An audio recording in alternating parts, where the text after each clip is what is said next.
দেশি কিচেন হচ্ছে খুলনার ভিতরে বাংলা খাবার খাওয়ার জন্য সবথেকে সুন্দর এবং সবথেকে মানে ভালো একটি রেস্টুরেন্ট।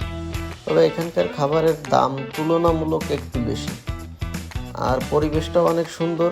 আশেপাশে লোকজন ছিল, এই জন্য আমি দেখাতে পারতেছি না, প্রাইভেসির একটা ব্যাপার আছে এখানে। দেখেন, অনেক ধরনের ভর্তা আছে, 40, 30, 50 এরকম ভর্তাগুলোর দাম থাকে।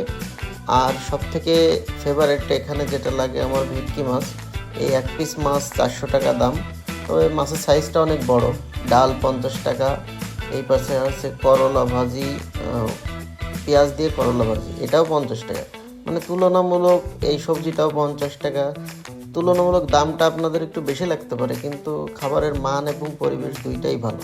চাও এই যে ভাতের প্লেট 35 টাকা। তবে মাছটা এদের সবসময় ভালো থাকে। আপনারা বাংলা খাবার খাইতে হলে দেশি কিচেনে যাইতে পারেন।